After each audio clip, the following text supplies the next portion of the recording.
WCBN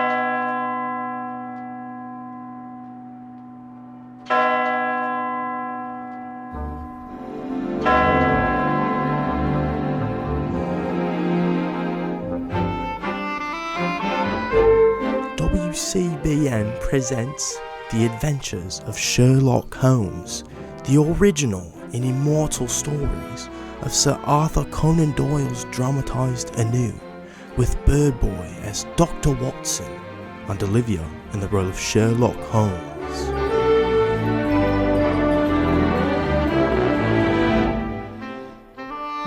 Many of the cases of Sherlock Holmes were private affairs that made no stir outside the family circles involved. But the disappearance of Silverblaze was a matter which set the whole country by the ears, for not merely had this horse, the favourite for the Wessex Cup, vanished for a week before the great race, but his trainer had also been tragically murdered. John Straker, the trainer, lived in a small villa about 200 yards from the stables. I see you have some newspapers there, Watson. Let's see what they have to say about the matter. Oh, well, here's the Morning Post. It says, the horses had been exercised and watered as usual, and the stables locked up at 9 o'clock. 2 of the lads walked up to the trainer's house where they had supper in the kitchen, whilst the third, Ned Hunter, remained on guard. A few minutes after 9, the maid, Edith Baxter, carried his supper, a dish of curried mutton, down to the stables. As the path ran over the open moor, she carried a lantern with her. About 30 yards away from the stables, a man appeared out of the darkness and called to her to stop. Excuse me, miss.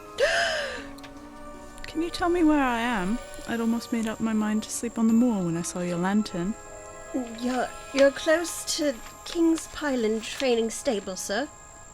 I am. What a stroke of luck. I understand that the stable boy sleeps there alone every night. Perhaps that's his supper you're carrying? Yes, sir, but it'll be getting cold.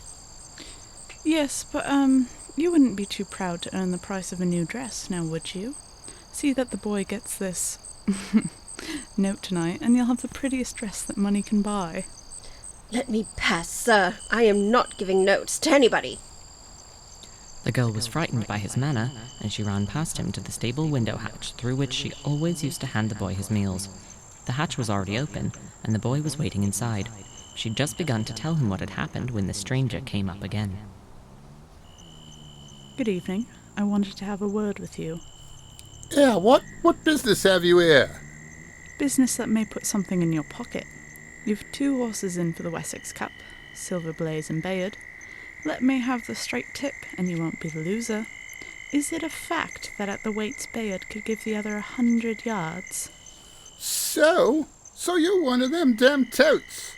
Well, I'll show you how we serve them here at King's Pyland. Just wait till I set the dog free. Rover! Rover! The boy ran to unleash the dog, and the maid hurried towards the house.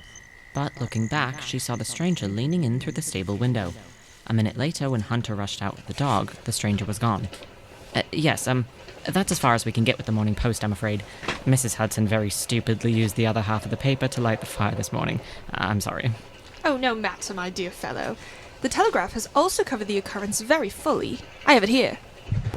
Hunter, on the return of his fellow grooms, sent a message up to the trainer, Straker, to tell him what had happened.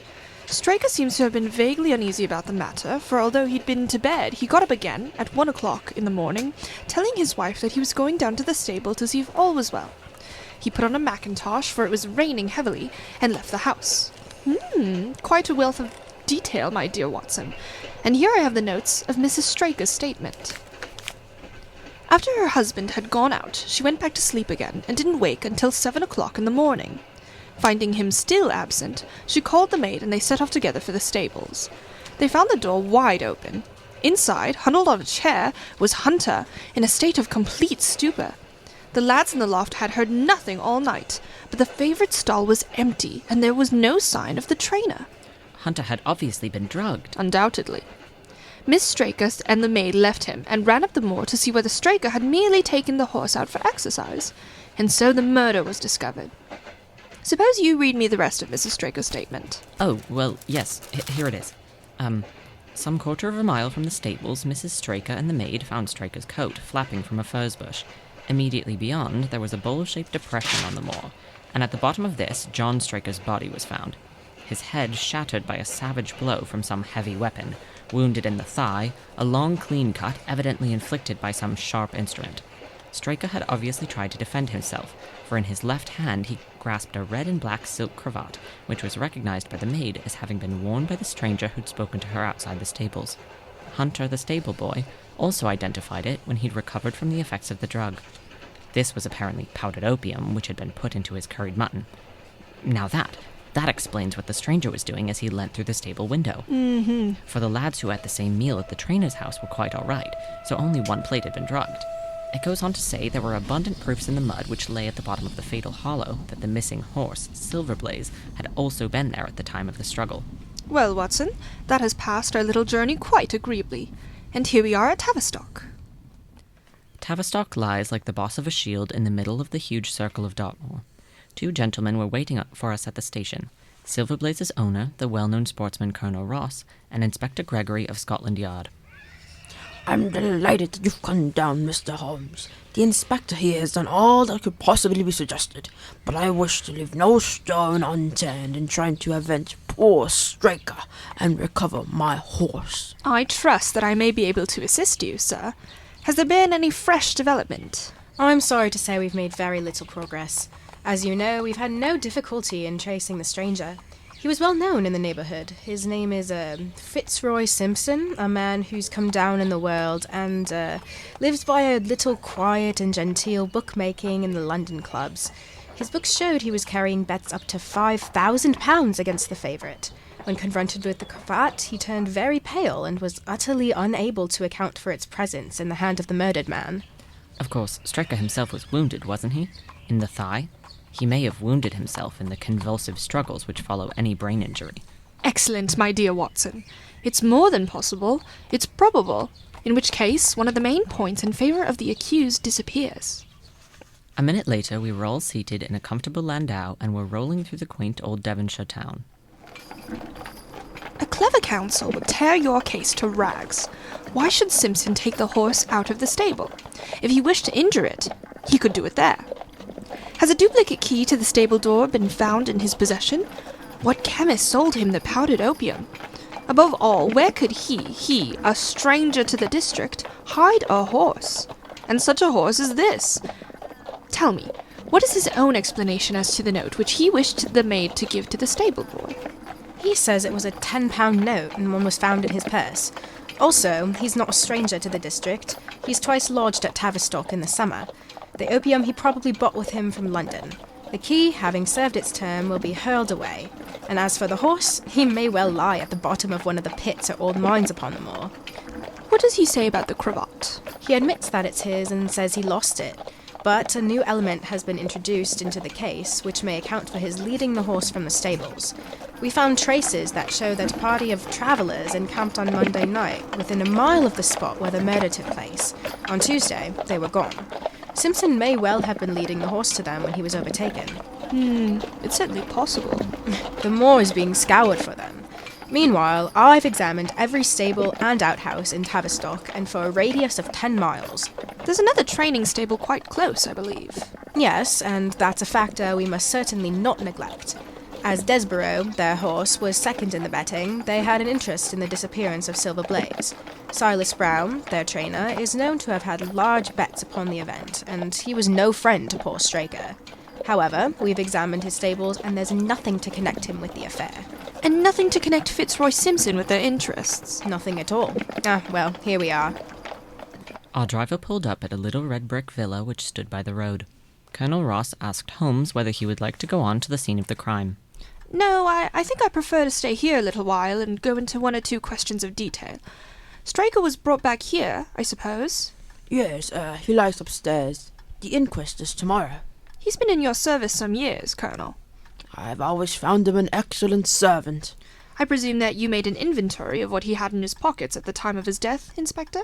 I have the things themselves here in the sitting room. Aha! Here they are. A box of matches, 2 inches of tallow candle, pencil case, a few papers, and the ivory-handled knife. Yeah.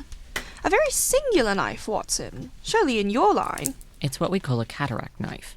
We use it for surgical purposes, including very delicate operations. A strange thing for a man to carry with him on a rough expedition. Why, it won't even shut up to go into his pocket. The tip was guarded by a cork which we found beside his body. His wife tells us that he kept it for some days on the dressing table and picked it up as he left the room. A poor weapon, but perhaps the best he could lay his hands on at the moment. And the papers? Hay dealer's accounts. This letter from Colonel Ross, and this dressmaker's account, for £37.15 made out by Madame Lezourier of Bond Street. May I see that bill, please? Certainly. It's made out to William Derbyshire. William Derbyshire? Mrs. Straker tells us he was a friend of her husband's and that occasionally letters for him were addressed here. Had he been staying here, then? Did Mrs. Straker know him? I gather not, but, here is Mrs. Straker. Mr. Sherlock Holmes, Mrs. Straker. How do you do, sir? How do you do, Mrs. Straker? Surely we've met before, at a garden party in Plymouth recently. No, sir, you must be mistaken. Dear me, I could have sworn it. You wore a costume of dove-coloured silk with ostrich feather trimmings. Never had such dress, sir. Oh, well, that settles it then. If you'll excuse me, sir, I'd like a word with the Colonel. Of course. I'll be with you in a moment, Mr. Holmes. Inspector? Holmes, I believe you've got your hand on a clue. Oh, do you? As a matter of fact, I was just remembering a really excellent curry we once ate together in Soho. Sherlock Holmes next asked to be shown to the spot where the murder had been committed. A short walk across the moor brought us to the hollow in which the body had been found. At the brink of it was the furze bush upon which the mackintosh belonging to the murdered man had been hung. There was no wind that night, I understand. None, but very heavy rain. Well, in that case the coat was not blown against the furze bushes. It must have been placed there. Yes, it was laid across the bush. Very interesting. In this bag I have one of the boots which Straker wore, one of Fitzroy Simpson's shoes, and a cast horseshoe of Silver Blaze. My dear Inspector, you surpass yourself. Holmes took the bag, and descending into the hollow, he made a careful study of the trampled mud in front of him. Hello? What's this? A spent match, eh? Excellent. I can't think how I came to miss it. It was invisible, buried in the mud. I only found it because I was looking for it. What? You expected to find it? I thought it not unlikely. You'll have searched the ferns around the rim of the hollow for any more tracks, of course. I'm afraid there are none. I've examined the ground very carefully for 100 yards in each direction. Good. Then I'll take a little walk over the moors before it grows dark, and I think I'll put this horseshoe in my pocket, just for luck. I suppose you know your own methods best, Mr. Holmes. Perhaps you'll come back with me, Inspector. There are several matters of which I need your advice, especially as to whether we owe it to the public to scratch Silver Blaze from the Wessex Cup. Certainly not, Colonel. I should let the name stand. Well, I'm very glad to have your opinion, sir. We shall see you later on, when you finish your walk. Colonel Ross and the inspector went back to the villa, whilst Holmes and I walked slowly across the moor. We may leave the question of who killed John Straker for the moment and confine ourselves to finding out what has become of the horse. Now, supposing he broke away during or after the tragedy, where could he have got to? Almost anywhere on Dartmoor, I should imagine. Oh dear, no. The horse is a gregarious animal. If left to himself, his instincts would have been either to return to King's Pyland or going over to Capelton yonder. Why should he run wild upon the moor? As he's not at King's Pyland, he must be over there, at Capelton. Come along. We'd not far to go, and as we approached the gates of Capelton, we met a groom coming out of them. We don't want any loiterers around here. I only wanted to ask you a question. Would I be too early to see your master, Mr. Silas Brown, if I were to call here at 5 o'clock tomorrow morning? Boy, bless you, sir. If anyone's about, it'll be him. He's always the first stirring. What's this, Dawson? No gossiping. Go about your business. And you there, what the devil do you want here? 10 minutes to talk with you, my good sir. Well, I've no time to talk to every gadabout. We don't want strangers here. Be off, or you may find a dog at your heels. One word in your ear, my friend, in your interest. It's a lie! An infernal lie! Very good. Shall we argue about it here in public, or talk it over in your parlour? Or do I go to the police? It was 20 minutes before he returned. It shall be done, sir, just as you want it. There must be no mistake. Oh no, there shall be no mistake. It shall be there. Should I change it first or not? No, don't. I'll write to you about that. No tricks now. Oh no, you can trust me. You can trust me. Yes, I think I can. Well, you shall hear from me tomorrow. Good day to you. Good day, sir. You see, Watson, a more perfect compound of the bully, coward, and sneak than Master Silas Brown I have seldom met with. He has the horse, then? Oh, he tried to bluster it out, but I told him so exactly what his actions had been that morning that he's convinced I was actually watching him.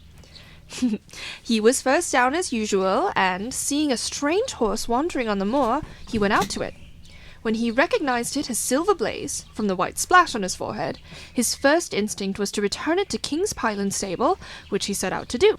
But then he realized that if the horse could only be hidden till after the Wessex Cup, his own horse, Desborough, would almost certainly win. So he changed his mind and turned back halfway, brought Silver Blaze down to his own stables. But I thought his stables had been thoroughly searched. Oh, an old stable hand like him has many a dodge.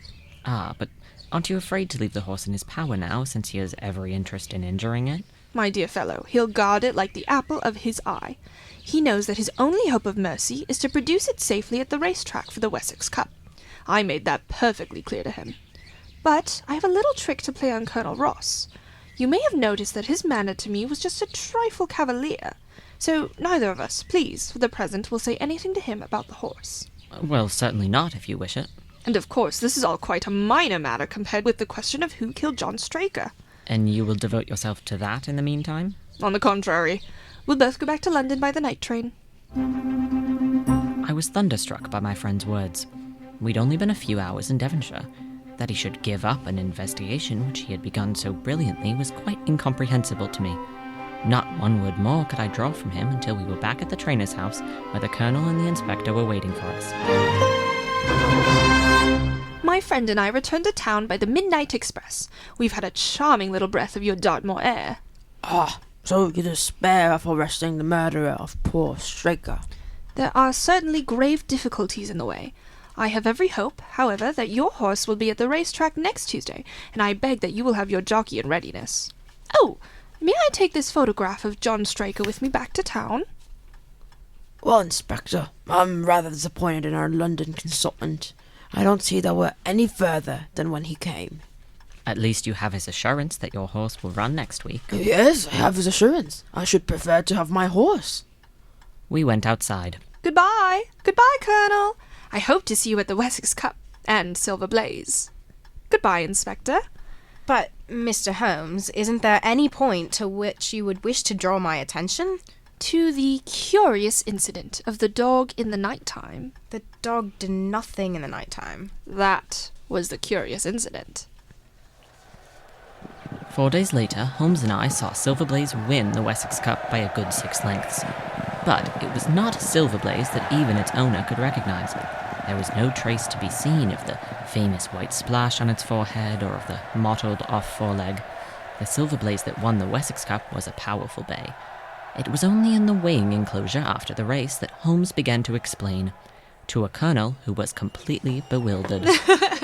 You've only to wash his face and his leg in spirits of wine, and you will find that he's just the same old Silver Blaze as ever. You take my breath away. Yes, I found him in the hands of a stable hand, and took the liberty of running him just as he was sent over. My dear sir, you've done wonders. I owe you 1,000 apologies. You've done me a great service by recovering my horse. You would do me a greater still if you could lay your hands on the murderer of John Straker. I have done so. You've done so? You've got him? But where is he then? What? He's in our company at the present moment. That is either a very bad joke, Mr. Holmes, or is it an insult? I am not referring to you, Colonel. The real murderer is standing immediately before you. The horse? Yes, the horse. Silver Blaze himself. It may lessen the guilt somewhat if I say that the killing was done entirely in self-defense, and that John Straker was a man who was quite unworthy of your confidence. There goes the bell, and as I stand to win a little on the next race, I shall defer a lengthier explanation till a more fitting time. It was not until we were on our way back to London that Holmes would get down to these explanations, despite the impatience of both the Colonel and myself. I must confess that I even suspected Fitzroy Simpson myself for a long time. It was only when I reached the trainer's house that the immense significance of the curried mutton occurred to me. The curried mutton? You mean when you mentioned our Soho meal? Exactly. Powdered opium has a disagreeable and perceptible flavour. Only something more strongly flavoured, like a curry, could have disguised the taste. Now, Fitzroy Simpson could never have known that the maid would be serving the stable lad with a curry that night. The only people who could have known that were the people in the house. So, who could have taken advantage of that fact? Then there was the silence of the dog when the horse was taken from the stable. It failed to bark because it knew who the intruder was. I was already quite convinced that the intruder must have been John Straker himself. John Straker himself? But why did he wish to take Silverblaze out onto the moor in the dead of night, and secretly? The answer to that was in John Straker's pocket. The dressmaker's bill? Precisely. Addressed to William Derbyshire. That set me thinking. Perhaps John Straker was leading a double life. After all, his wife confirmed that the expensive costume wasn't for her, and by recognizing the photo that I showed her, Madame Lezeria, the dressmaker, later confirmed that John Straker had indeed bought it there, to give to a woman of more expensive taste than his wife. In fact, John Straker was leading a double life, and was in bad financial straits. John Straker? I can scarcely believe it. The knife gave me the final clue. It was a surgical knife, such as could be used to lame a horse without leaving any visible evidence of foul play. By laming Silverblaze and betting on Desborough, John Straker would have been able to retrieve his fortune. Oh, the scoundrel. A man I trusted. He led the horse out onto the moor, so that when he cut its tendon, its plunging wouldn't waken the grooms overhead. In order that he could see what he was going to do, he needed a candle. So that the candle should not be seen, he led the horse to the hollow. In lighting the candle, he dropped that spent match in mud. Unfortunately for him, the light must have scared the horse, unless it was instinct. Whichever it was, the horse lashed out, and its steel shoe caught Straker full in the forehead. He'd already taken off his mackintosh to be freer, and, as he fell, gashed his thigh on his own knife. But my dear fellow, you might have been there. Wonderful. And the cravat, Fitzroy Simpson's, which was in the dead man's hand. Simpson said that he'd lost it. No doubt he did. Straker must have found it and picked it up, perhaps with the idea of using it to secure the horse's leg. Well, that disposes of everything. Quite simple. Perhaps we could while away the rest of this journey, my dear Watson, with a game of chess. The Adventures of Sherlock Holmes, based on the original stories of Sir Arthur Conan Doyle, have been dramatised anew, with music selected by your very own WCBN DJs. Birdboy played the part of Dr. Watson, and Olivia that of Sherlock Holmes. The programme was produced by Toom Ray, Manos, and Anya.